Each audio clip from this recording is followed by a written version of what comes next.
Janeiro de 2013. Na Coreia do Sul, na fábrica Wonjin Polysilicon, especializada na produção de polissilício, ocorreu um vazamento de ácido clorídrico em um dos tanques de 200 toneladas. 760 pessoas foram evacuadas.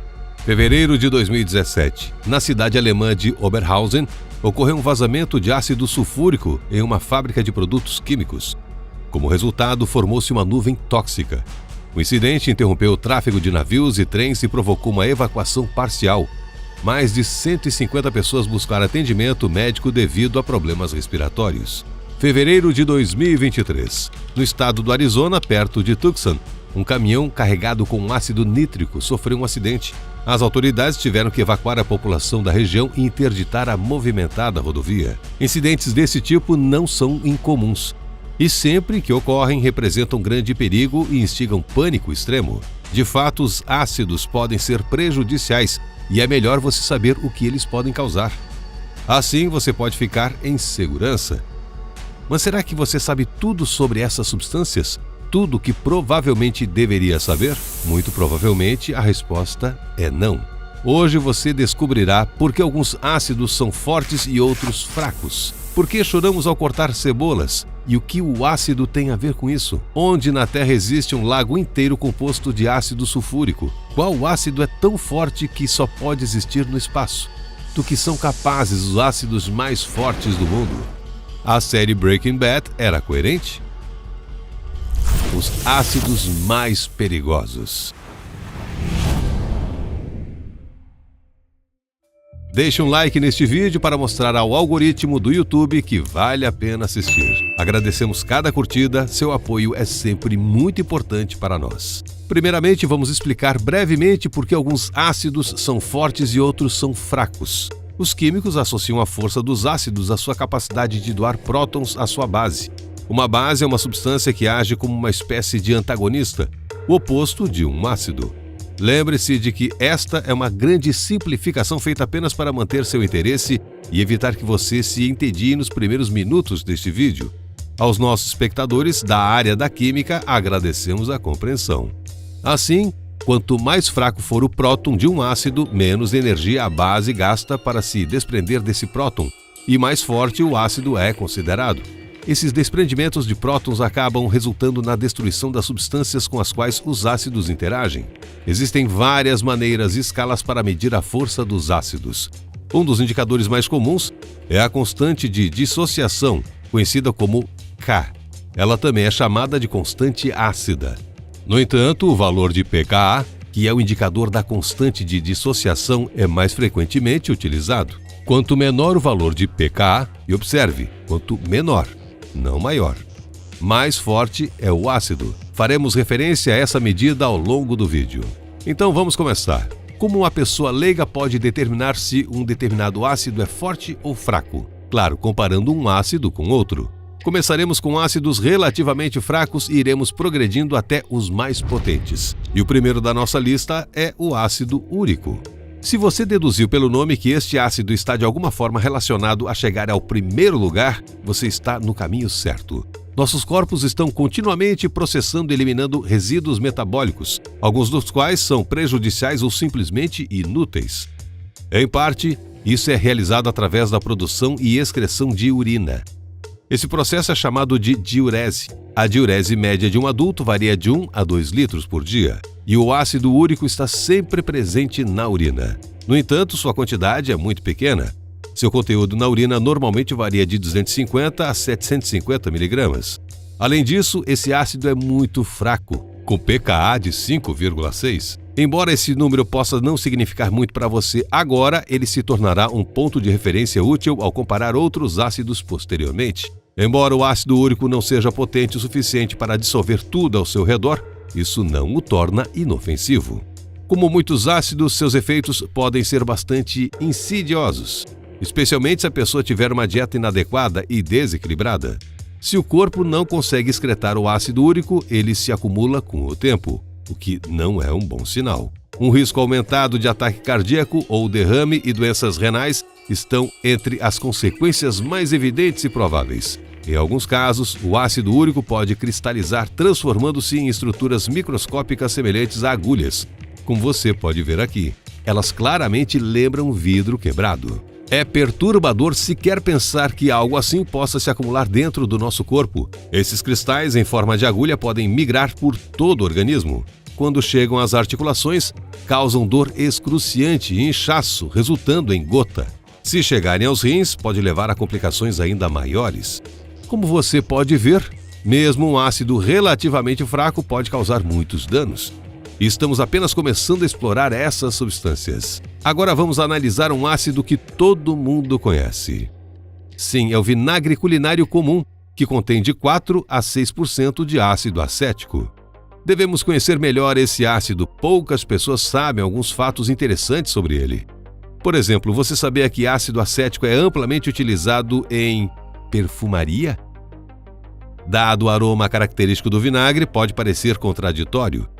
Você pode se perguntar como é possível que ele seja usado em perfumes. Na realidade, o ácido acético é amplamente utilizado em perfumaria e cosméticos como regulador para criar um aroma equilibrado.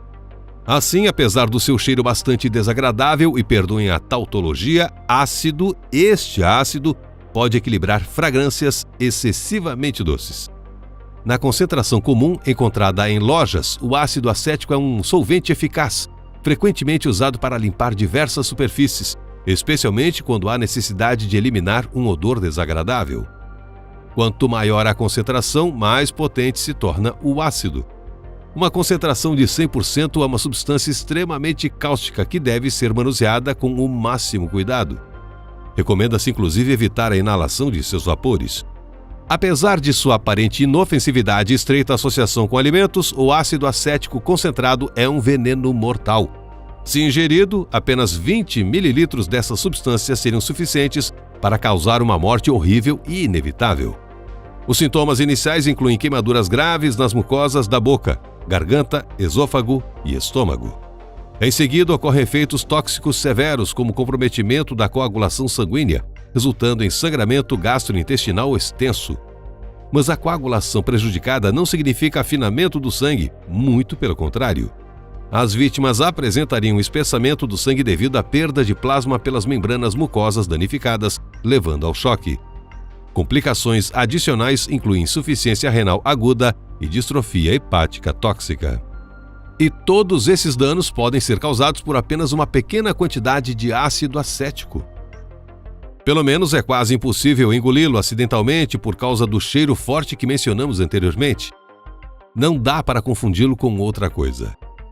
Que tal outro ácido comumente associado a alimentos saudáveis, mas ainda mais perigoso? E mais insidioso também, já que é completamente inodoro. Este é o ácido oxálico. Se você é fã de uma alimentação saudável, pode estar consumindo esse ácido regularmente sem saber em seus alimentos. Ele é encontrado em muitos tipos de vegetais folhosos verdes. O ácido é especialmente abundante no espinafre, mas também está presente na azedinha, ruibarbo, rabanete, manga, cranberry, pera, maçã e romã. Tudo isso parece muito inofensivo e você pode pensar que é completamente seguro, mas como você pode imaginar, tudo se resume à concentração. Com o valor de pKa de 1,25, o ácido oxálico é significativamente mais forte que o ácido acético, que tem um pKa de 4,75.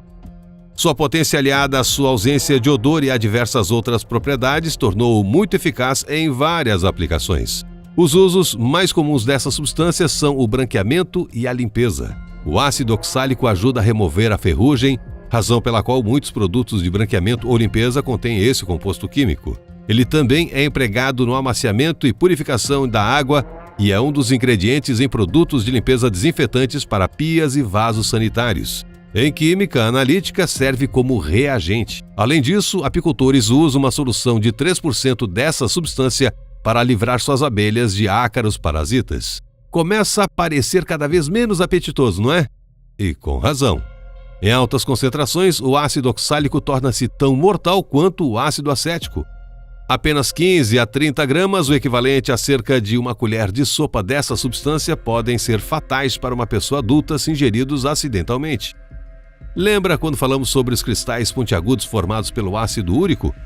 Pois bem, o ácido oxálico pode cristalizar da mesma forma. Seu principal poder tóxico vem da insuficiência renal aguda causada pela formação de depósitos sólidos de oxalato de cálcio nos rins. Até mesmo os vapores do ácido oxálico são perigosos devido ao quanto destroem as membranas mucosas. Embora os 3 ácidos que discutimos possam ser bastante perigosos e nocivos, estão longe do puro horror que às vezes é retratado nos filmes. Todos nós já ouvimos histórias arrepiantes de vilões dissolvendo suas vítimas em ácido. Se isso é verdade ou não é discutível, mas a indústria cinematográfica certamente faz jus a essas histórias. Tudo o que discutimos até agora foi teoria, mas agora é hora de praticar. Quase todos os experimentos com ácidos que descreveremos a seguir foram conduzidos por nós mesmos em nosso laboratório do Re-Universe. Você verá imagens reais, substâncias reais e perigos reais. E agora vamos aprender sobre o ácido que ganhou verdadeira popularidade em todo o mundo graças à série de TV Breaking Bad. Ele era o método preferido para eliminar vestígios de origem orgânica na série. É uma substância química muito interessante, bastante controversa e surpreendente em alguns casos. Você está prestes a descobrir por quê. Em um episódio da série, os protagonistas usaram ácido fluorídrico para encobrir quaisquer vestígios de um crime. Com apenas alguns litros de ácido fluorídrico, eles conseguiram dissolver um volume impressionante de matéria orgânica pura, derreter a banheira e destruir o chão em poucas horas. Mas na vida real isso é quase impossível, porque o ácido fluorídrico é considerado fraco e sua constante de dissociação pKa é 3,17. Portanto, não é particularmente mais forte que o ácido acético. Mas como isso é possível? Afinal, é sabido que dissolve vidro. E isso é algo que quase nenhum outro ácido consegue fazer. Como um ácido com tais superpoderes pode ser considerado fraco? Na verdade, o segredo está na ação seletiva. Os roteiristas de Breaking Bad não nos enganaram completamente, mas deram uma exagerada na história. O ácido fluorídrico é de fato considerado fraco, e o efeito mostrado na série só pode ser obtido com a adição de outros produtos químicos. No entanto, deve-se ter muito cuidado ao trabalhar com esse ácido, pois ele pertence à segunda classe de perigo e seus vapores à primeira classe. Então as coisas estão ficando muito confusas aqui. Por que é tão perigoso se é frágil? Tudo se resume à mesma seletividade de ação, além da relatividade do próprio conceito de ácido fraco.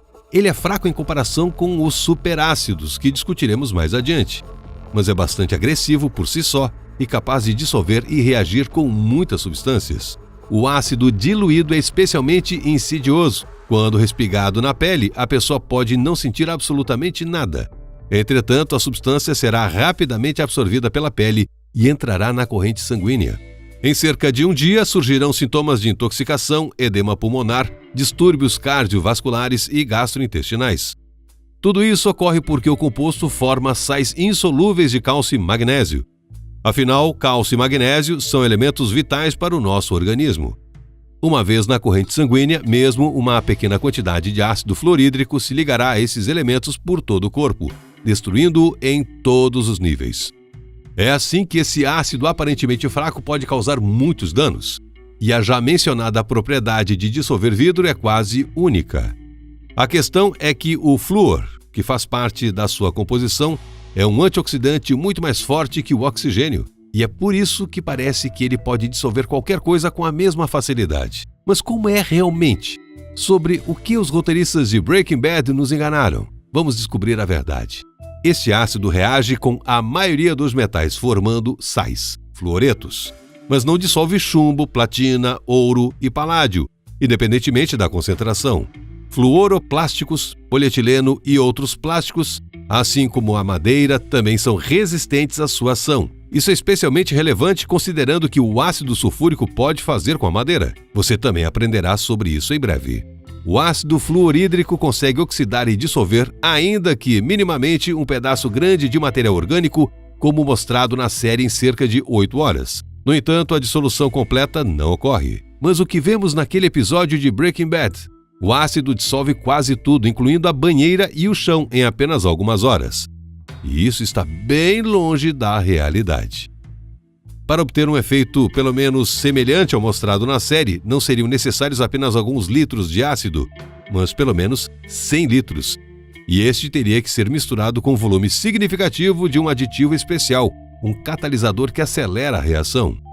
Assim que o catalisador for adicionado, a reação química se tornará instantaneamente muito vigorosa. Ela liberará uma grande quantidade de calor e gases na forma de uma enorme nuvem de vapor composta de dióxido de carbono e hidrogênio. Mas o ácido não será capaz de dissolver a banheira e o chão. Após a conclusão da reação, apenas carbono, enxofre e uma lama preta permanecerão no fundo. É claro que não vamos fornecer a receita dessa mistura terrível e alertamos mais uma vez contra experiências químicas em casa. E para defender este incrível composto químico perante os cidadãos cumpridores da lei, diremos que o ácido fluorídrico, é claro, não foi inventado para tais fins terríveis. Na verdade, ele é usado em muitas indústrias, inclusive na nanoeletrônica moderna, na produção de processadores, transistores e outros dispositivos de silício de estado sólido. O ácido fluorídrico pode ser convencionalmente considerado um ácido de força média devido à sua ação seletiva. Mas existe uma classe de ácidos que são explicitamente chamados assim, fortes.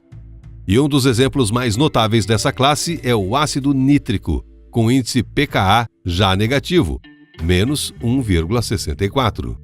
O ácido nítrico dissolve todos os metais exceto o ouro, o tântalo e os metais do grupo da platina. Ao reagir com alguns outros elementos químicos, o ácido se decompõe em sais, nitratos, que se dissolvem bem em água e são usados como fertilizantes.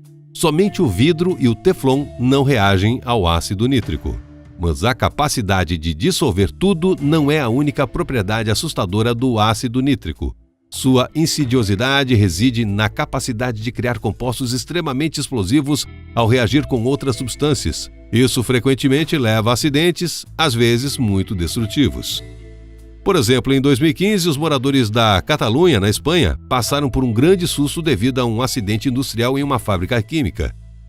O ácido foi misturado acidentalmente com cloreto férrico, outro composto perigoso. Essa mistura sombria provocou uma poderosa explosão química. Felizmente, ninguém morreu, apenas 3 trabalhadores ficaram feridos. Mas tudo parecia apocalíptico, para não dizer infernal. Uma enorme nuvem tóxica subiu ao céu, fazendo com que 65 mil moradores de 5 cidades não pudessem sair de suas casas por algum tempo. A própria nuvem tinha uma cor laranja horrível, o que aterrorizou ainda mais os residentes que viviam nas proximidades da fábrica. Mas apesar do perigo, seria muito difícil para a indústria moderna ficar sem o ácido nítrico.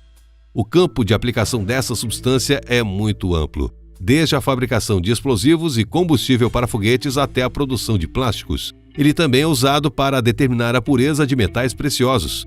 Além disso, é amplamente utilizado na medicina, na odontologia, para anestesia e no tratamento de doenças de pele, por exemplo, para a cauterização de verrugas. Apesar de todas as propriedades impressionantes e assustadoras do ácido nítrico, isso é apenas o começo da história. Afinal, ele está longe de ser o mais forte na gama de ácidos fortes. O ácido clorídrico é certamente muito mais conhecido, difundido e está literalmente ao alcance de todos.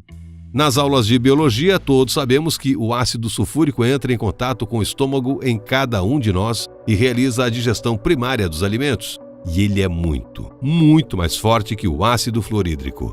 Seu pKa é de aproximadamente menos 7. Esse valor negativo indica um grau de acidez muito elevado. Então, por que não queima as paredes do estômago? Outro paradoxo? Existem 2 motivos. Primeiramente, as células do estômago produzem ácido clorídrico muito fraco. Sua concentração no suco gástrico é de 0,3 a 0,5%. Mas mesmo essa quantidade é suficiente para causar um efeito bastante potente. Todos já tiveram azia pelo menos uma vez, e essa sensação incômoda dificilmente pode ser confundida com outra coisa. Em segundo lugar, as paredes do estômago podem se proteger. A superfície é coberta por muco neutro e as células estomacais se renovam ativamente. O ácido clorídrico em altas concentrações é extremamente perigoso, mas a exposição a ele causa queimaduras químicas graves na pele, sem falar nas mucosas. Sua ingestão leva quase certamente à morte. Mas para a humanidade como um todo, o ácido clorídrico é um aliado fiel. Ele é usado em todos os lugares, na indústria química, na mineração, na metalurgia, na indústria alimentícia, na produção de petróleo e gás e em todos os outros setores. Água régia. Neste ponto, muitos podem se perguntar: o que acontece se misturarmos esses ácidos? Será que isso criará uma mistura ainda mais poderosa e terrível? Ou os ácidos se neutralizarão? A coisa fica ainda mais interessante. Misturando ácido nítrico e ácido clorídrico na proporção de 1:3, obtém-se uma substância com um dos nomes mais poéticos e sinistros de toda a química: água régia ou água real. É claro que não é uma bebida. É uma mistura verdadeiramente terrível, capaz de efeitos que nenhum ácido consegue sozinho. Por exemplo, pode dissolver ouro e até platina. Ele também lida facilmente com outros metais. E só para você realizamos um experimento.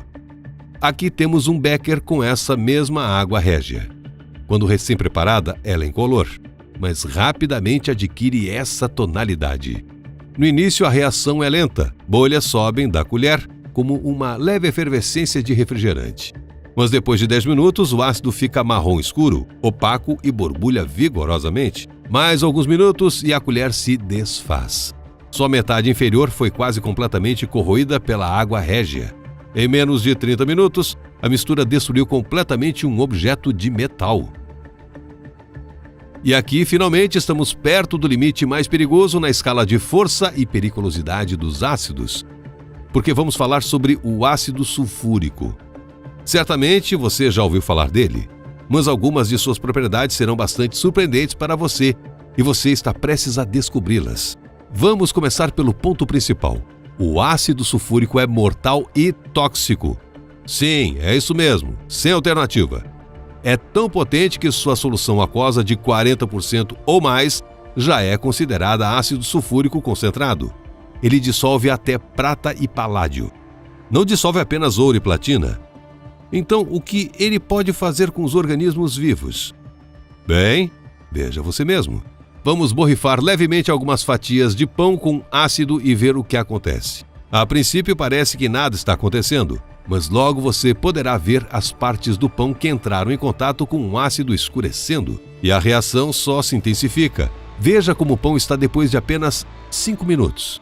E aqui, depois de mais de 10 minutos, algo está claramente fumegando, borbulhando e com uma aparência nada apetitosa. É assim que uma coxa de frango se transforma em poucas horas. Sim, isso contradiz um pouco a opinião convencional de que o ácido sulfúrico dissolve tudo instantaneamente. Às vezes são necessárias muitas horas de exposição e calor para que esse efeito ocorra, mas ainda assim você deve concordar que é impressionante. O efeito é muito mais rápido e dramático se você despejar ácido sulfúrico em um rolo de papel higiênico. Ele é feito de celulose pura e o ácido sulfúrico reage muito bem com a celulose. Em poucos segundos, o rolo se transforma em uma massa fumegante, borbulhante e preta como carvão. Aliás, fazer o mesmo com açúcar produz um resultado semelhante. A substância se transforma lentamente em uma lama preta, pegajosa, borbulhante e fumegante.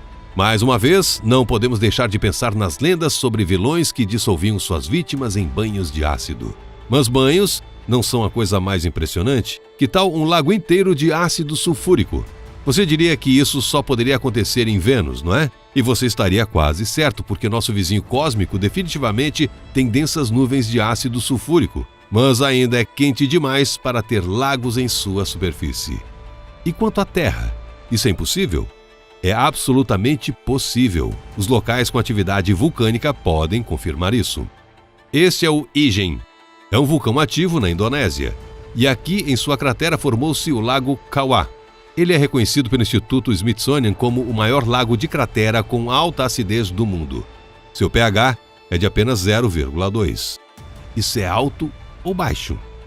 Para efeito de comparação, a água pura tem um pH de 7 e o eletrólito das baterias de chumbo tem um pH de 0. Portanto, não é difícil imaginar que nadar em um lago assim seja uma péssima ideia. Para sermos o mais objetivos possível, digamos que a água deste lago não pode ser considerada uma solução de ácido sulfúrico. Ela tem uma composição de sulfato cloreto com muitas outras impurezas. Mas este ainda é o lago mais próximo de um que possa ser chamado de lago ácido, e além disso, o maior da Terra. Gostaria de saber mais um fato assustador, porém curioso sobre o ácido sulfúrico?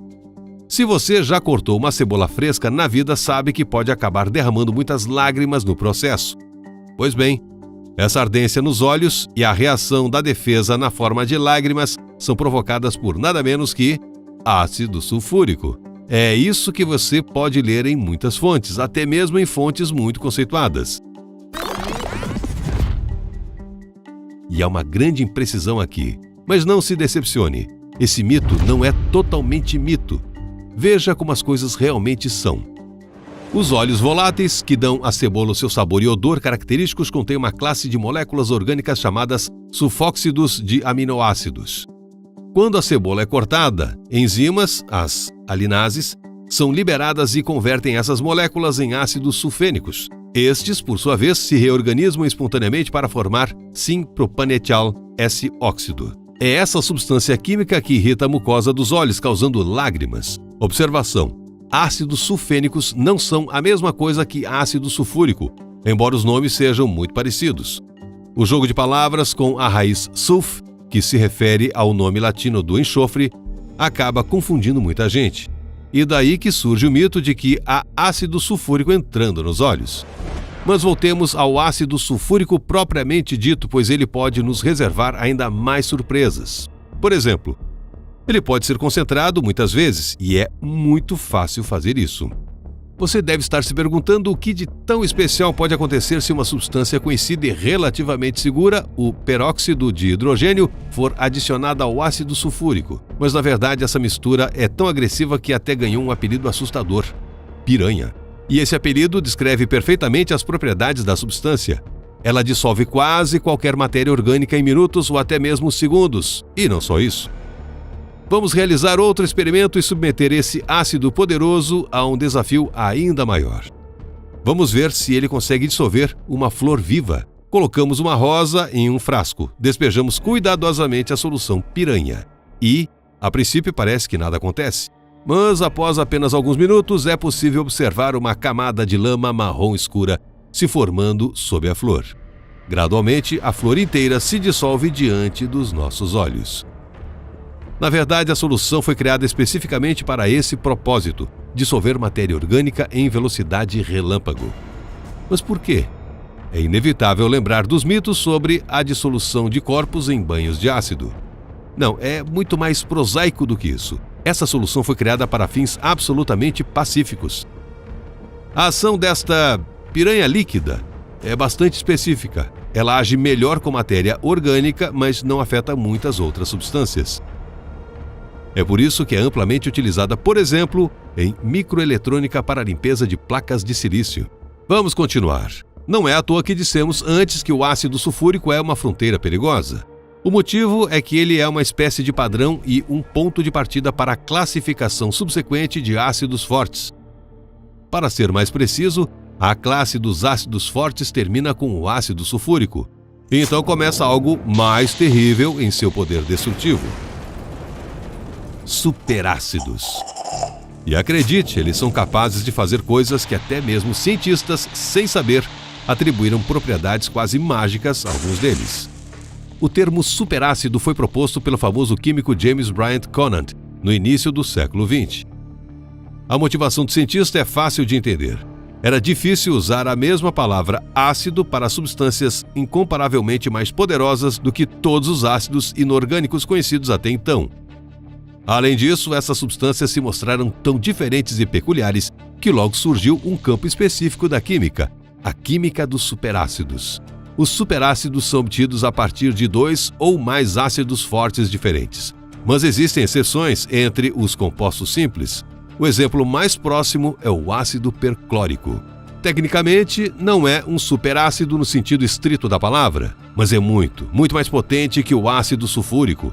Seu pKa é menos 15,2. Para comparação, o ácido sulfúrico tem um pKa de apenas menos 3. Não é difícil imaginar que ele seja capaz de coisas ainda mais assustadoras. Mesmo assim, se você não for químico, algumas de suas propriedades serão uma descoberta incrível. Além de sua capacidade de dissolver, o ácido perclórico possui outra propriedade destrutiva em seu arsenal. Ele é extremamente estável e, quando misturado com outras substâncias, torna-se explosivo. Em 20 de fevereiro de 1947, uma enorme explosão na fábrica de revestimentos O'Connor Plating Works, em Los Angeles, tirou a vida de 17 pessoas e feriu mais de 100. 11 edifícios próximos foram destruídos completamente. Notícias da imprensa relataram uma cratera de 7,6 metros. E a causa da tragédia foi simplesmente o manuseio incorreto desse ácido traiçoeiro. Naquela época, a fábrica estava tentando usá-lo em um método experimental de polimento de alumínio. No dia da emergência, a unidade de refrigeração necessária para armazenar o ácido perclórico com segurança apresentou defeito. O tanque de 490 litros de ácido ferveu, o que elevou significativamente sua instabilidade. O menor impacto externo foi suficiente para causar uma detonação. E foi o que aconteceu. Uma grade de plástico foi baixada na banheira, o que provocou uma enorme explosão com consequências terríveis. E agora vamos conhecer um verdadeiro superácido, classificado como tal sem qualquer convenção. Não só isso, como os cientistas o chamaram de mágico por algumas de suas propriedades surpreendentes. Este é um dos superácidos mais famosos. Ele é obtido pela mistura de ácido fluorosulfúrico com pentafluoreto de antimônio. Foi produzido pela primeira vez em 1966 no laboratório de George Olah, na Case Western Reserve University, em Ohio. Recebeu esse nome pomposo depois que um dos funcionários do laboratório dissolveu uma vela de Natal nele durante uma festa de Ano Novo. O espectro de RMN da solução resultante mostrou a presença de um cátio terte bútil puro. Você não entendeu nada? Nós também não. É preciso ser químico para se impressionar com uma vela de parafina sendo dissolvida em ácido. Mas naquela época os químicos não ficavam apenas impressionados, eles ficavam quase chocados, então teremos que confiar nos cientistas impressionáveis. É por isso que essa classe de ácidos ganhou a reputação de ser mágica. O ácido mágico não foi apenas uma moda passageira de laboratório. Ele encontrou aplicações práticas. Por exemplo, é amplamente utilizado para decompor gasolina de baixa qualidade em carbocátions, permitindo que esses criem ligações mais complexas e produzam gasolina de melhor qualidade. Essa gasolina, por sua vez, é utilizada em carros de corrida. Então, já chegamos à magia, ainda que em sentido figurado. Mas o que pode ser mais legal do que magia? Só química. Porque existe algo muito mais forte do que até mesmo o ácido mágico. É o ácido fluoroantimônico. Ele já foi considerado o ácido mais forte do mundo. Recentemente, porém, teve que ceder lugar a um novo favorito, que vamos descobrir em breve. O ácido fluoroantimônico é uma mistura incrivelmente poderosa que pode fazer muito mais do que dissolver a pele e a carne de um ser vivo. Ele pode dissolver ossos e praticamente qualquer recipiente em que seja armazenado. É tão agressivo que é até teoricamente difícil identificar meios e materiais com os quais ele não reagiria. A única coisa que ele poupa é o teflon e outros tipos de plástico fluorado. E isso apenas porque são seus parentes distantes. Afinal, o nome químico do teflon é politetrafluoroetileno. A palavra-chave nessa palavra impronunciável é flúor. É isso que torna essas substâncias parentes. O ácido carbono é o ácido mais forte do mundo. Bem, você pensaria que não poderia ficar mais forte? Pareceria impossível criar um ácido mais forte do que esse monstro terrível. Mas a natureza e a ciência nunca param de surpreender. Aqui estamos. Ácido carbono. Este é o ácido mais forte que pode ser produzido e armazenado em laboratório. Ele é cerca de 1 milhão de vezes mais forte que o ácido sulfúrico concentrado. É tão poderoso que cientistas não conseguem medir sua força usando escalas convencionais. Isso porque ele protona todas as bases fracas conhecidas e todos os solventes em que se dissolve. Ele foi obtido por um grupo de cientistas do Departamento de Química da American University of California, sob a orientação do professor Christopher Reed, juntamente com colegas do Instituto de Catálise, filial siberiana da Academia Russa de Ciências, na Rússia. Além disso, trata-se de um composto químico muito complexo. Na verdade, o nome carbono foi criado para nós, pessoas comuns. E se você quiser se sentir como um cientista, tente pronunciar seu nome completo segundo a nomenclatura da União Internacional de Química Pura e Aplicada. 2, 3, 4, 5, 6, 7, 8, 9, 10, 11, 12, 1 decacloro, 1 carbacloso, dodecarborano 12. Eis uma surpresa. Mesmo esse superácido possui uma modificação mais forte, o ácido carbono fluorado. Sua fórmula é quase a mesma, mas em vez de cloro, sua molécula contém flúor. Esse é o atual rei dos ácidos. Nada em nosso planeta é mais forte do que ele. Ácido número 0, o íon hidreto de hélio. Pós-escrito. Achou que tinha acabado? Mas nós dissemos no nosso planeta, isso muda tudo. De fato, o ácido carborano fluorado é o último superácido que pode ser armazenado de alguma forma. Mas existe algo que também é um ácido em termos químicos e ainda assim não é possível armazená-lo. E essa é apenas a menor de suas propriedades incríveis. Que substância é essa? É um íon hidreto de hélio. Ele foi obtido pela primeira vez em laboratório em 1925 e o fato de sua obtenção foi reconhecido apenas por sinais indiretos. O íon é estável apenas em total isolamento. Essa substância não pode ser produzida em nenhum volume, porque reagirá com qualquer, vamos enfatizar, qualquer outra molécula a qual seja exposta. Cientistas especulam sobre sua existência na natureza desde o final da década de 1970. Mas na natureza não significa nosso planeta. Isso é simplesmente impossível. Acreditava-se que existisse no espaço. E não apenas no espaço, mas no meio estelar, onde não encontraria nada com que pudesse reagir. E de fato, o íon hidreto de hélio foi finalmente detectado em abril de 2019, usando o Observatório Estratosférico SOFIA. A descoberta ocorreu na nebulosa NGC 7027, conforme relatado com orgulho pelos cientistas na revista Nature. Os cientistas acreditam que este é o primeiro composto químico a ser formado no universo e é fundamental para a compreensão da química do universo primitivo. Agora sim, é isso.